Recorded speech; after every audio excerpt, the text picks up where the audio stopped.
boo soxlaa tuur ndox fee ngay dem ci wetu raay ba tuur fa ndox ak jigéen ñeeg ñëpp kenn amu fi jàmm maanaam nan nu dimbali ñu wutal ñu marché bu baax ñun ñu dem fa parce que lii moom du marché. waa léegi yow ñan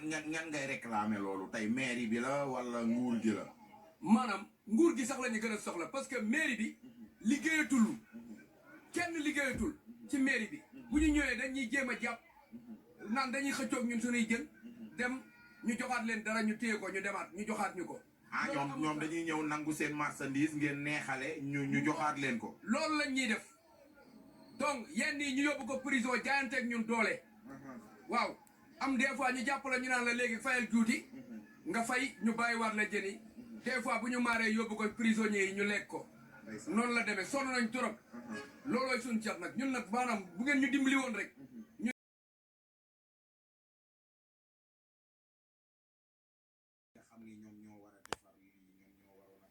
asalaamaaleykum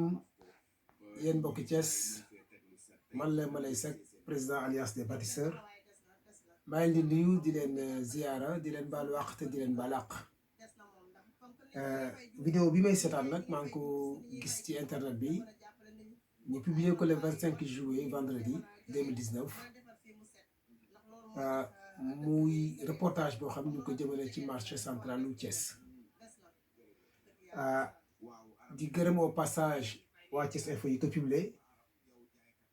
en même temps di sonner la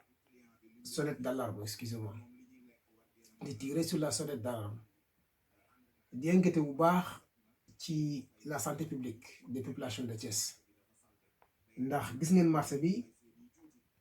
taw bu njëkk bi rek ngeen gis tooy yi salte yi mbalit mi dend ak jaxasoo ak fi ni lal légumes yi jën yi fruits yi ak lépp loo xam ne ñoom la ñuy lekk mu mel ni c'est une honte ou même un crime parce que autorité publique boo xam ne yaa ngi seetaan say population di yeewu suba teel di ñëw ci des marchés d'approvisionnement di fa jënd lu ñuy lekk ñu leen di seetaan ñu jënd lii di ko lekk di ko jox suñu jigéen ñu wër lii di ko jox suñu xale yi di ko jox suñu màgget yi ñi nga xam ne rek ñooy couche yi gën a vulnérable ci société bi ñu koy lekk donc c'est une population en danger et man loolu crime rek laa ko mën a tuddee ci wet gi maa ngi fa gis benn centre commercial bi ñu tabax d'après les dires des autorités publiques dépensé nañ ci plus de 1 milliard de francs CFA waaw ma jàppoon ni rek bala ngaa dépensé 1 milliard ci bâtiment yoo xam ne ay cantine lay def rien que pour am ay ressources wala ay profit pour la mairie et les caisses municipales bala ngaa def loolu dama jàppoon ni li gën moo nga def ay canaux d'évacuation def fu ñuy sotti mbalit def ay toilettes di mucc ayib pour waa population bi di mën a nekk ci conditions yu baax di jaay loolu mooy priorité les basiques d'abord avant que ñuy construire ay cantines di construire ay cantines rien que pour le bénéfice des autorités municipales donc ma alerté waa maire bi alerté waa Thiès yëpp ne la population elle est en danger nul doute saa yoo gisee nit ñi di faatu yu gaaw yi ñu naan moonte feebarul woon day dama jàpp ni nit ñi empoisonné leen bu yàgg-yàgg ndax defe naa nos mamans et nos sœurs saa yu ñu xëyee ñëw marché central dañuy jënd ay microbes jënd ay maladies ñëw dugal ko seeni frigo ak di ko yàq di ko togg ak di ko yàq boo xoolee études yi Organisation mondiale de la santé def en ce qui concerne la santé au niveau des marchés wax nañ ni malade bu nekk sur 10 malades li ko feebar daa lekk lu jóge ci marché yi étude bi nag ñu ko def ci dans les pays d'Afrique et dans les pays d'Asie du Sud donc ñu wax ni il y a plus de 125 000 morts chaque année téeméeri junni ak ñaar fukki junni ak juróomi junni nit ñu faatu at mu jot ci dëkk yooyu ma lim te leen di rey dañuy lekk loo xam ne ci marché yi la jóge donc foog ñu jug nag ci suñu nekkin defe naa ni lii c'est une honte te il faut arrêter faire un marché propre c'est pas Einstein c'est pas très difficile c'est juste une volonté donc point bi nga xam ne moo si gën a am solo muy point marché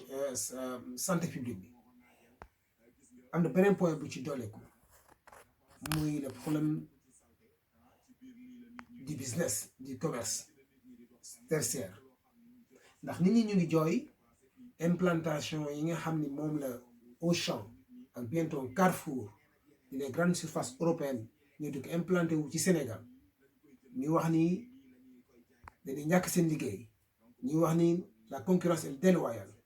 mbokk yi kan mooy gis bëgg sa bopp bëgg say doom bëgg sa njaboot jën boo xam ne ñu ngi koy jaay ci condition yii ak jën bu ñu jaay Auchan te naam sax prix yi sorewuñu fan ngay dem man jàpp naa ne da ngay dem Auchan donc si autorité publique yi non seulement li ñàkk a jóg gi ñàkk a jóg mettre en danger la santé de nos populations mais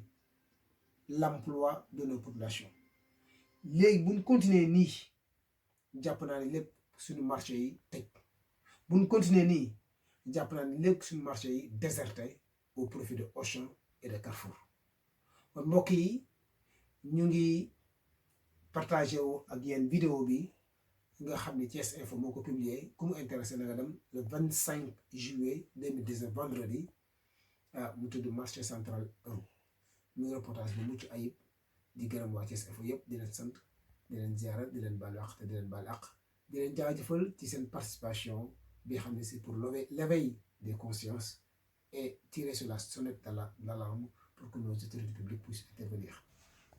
maa ngi sant ñëpp di leen gërëm ñëpp asalaamaaleykum wa rahmatullah jërë ngeen jëf